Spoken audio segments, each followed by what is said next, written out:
आशुतोष, यहाँ पर ए के वाजपेयी जो कह रहे हैं भाई ये पहला चरण है, द्वितीय चरण अगले साल शुरू हो जाएगा, क्या है इसमें दिक्कत, क्या है? नहीं, ये इससे ज्यादा बेवकूफी का कोई काम हो ही नहीं सकता। भाई एक आदमी जा रहा है 33 के 34 काल में, बोलता भाई तुम्हारी जाति क्या, खत्म हो जाएगा मामला? दूसरी बार क्यों जाएगा? सरकार का पैसा दोबारा क्यों खर्च होगा? ये एक्सरसाइज दोबारा क्यों करवा रहे हैं आप?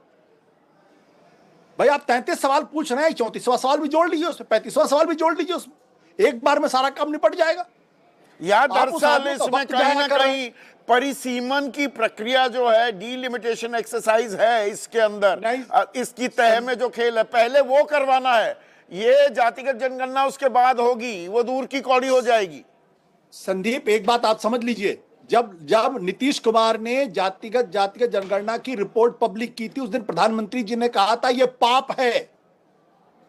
चूंकि उसके बाद राहुल गांधी ने इस मुद्दे को इतनी मजबूती के साथ उठा दिया कि भारतीय जनता पार्टी और आरएसएस दोनों हिल गए, और तब आरएसएस ने कहा कि भाई आप राजनीति के लिए नहीं बल्कि वेलफेयर के लिए कर दीजिए। तब प्रधानमंत्री का सुर भी बदला। तो जो लोग जाति जनगणना को पाप समझते हैं, आप उनसे उम्मीद करते हैं कि एक झटके में जाति जनगणना कर लेंगे? नहीं, इसमें दिलचस्प बात मैं आपके साथ भी साझा कर लूं आशुतोष, दर्शकों को भी ये पता होना चाहिए। मैंने जेडीयू के राष्ट्रीय प्रवक्ताओं से सबसे बात की कि आइए, कोई ना कोई बहाना बनाकर पतली गली से निकल लिए, क्योंकि उन्होंने तो जातिगत जनगणना लागू की अपने राज्य में। वो अभी मामला अटका हुआ है, वो अलग बात है, उसे अटकाने वाले कौन है वो भी जानती है जेडीयू अच्छे तरीके से। एक बात और समझ लीजिए संदीप, 2011 में जाति जनगणना हुई थी, उसकी रिपोर्ट नरेंद्र मोदी सरकार के पास है। पिछले 12 साल में अभी तक उन्होंने रिपोर्ट पब्लिक नहीं की, क्यों?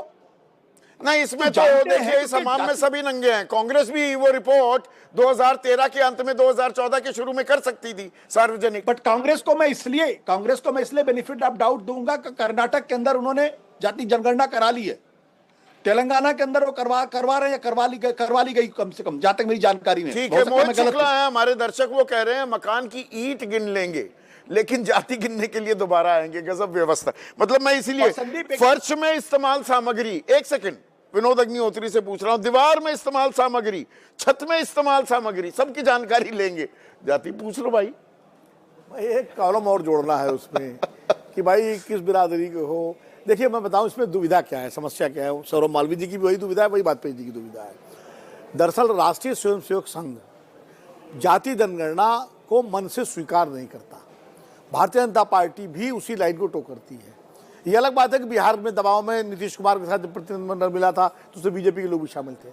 समस्या ये है कि जाति जनगणना होते ही पहचान बदल जाएगी, फिर वो हिंदुत्व की जो आइडेंटिटी है, जो हिंदुत्व का जो बरगद है, हाँ, जो बनाने की कोशिश संघ कर रहा है, बटोगे तो कटोगे। हाँ, तो उसमें फिर जातिगत जनगणना में यही हो जाएगा कि बच जाएगा समाज। तिवारी जी, शुक्ला जी, वाजपेयी जी, मालवीय जी, चौधरी साहब, मतलब राजनीतिक नजरिए में बच जाएगा। पर लड़ाई तो असल ये है, जो हाशिए पर बैठा, अंतिम कतार में जो खड़ा, और दीनदयाल उपाध्याय भी इसी बात को कहते थे, उनको पहले मजबूत बनाना है ना, तो उनकी गिनती नहीं करेंगे। देखिए ये जाति जनगणना का मुद्दा जो है समाजवादी आंदोलन से निकला था कि पिछड़े पावे 100 में 60, सन सोपा ने बांधी गांठ, ये बैठे हुए हैं उसी धारा के, वो अलग बात है आज उस धारा में है, वहां से गिनना पड़ेगा ना आपको।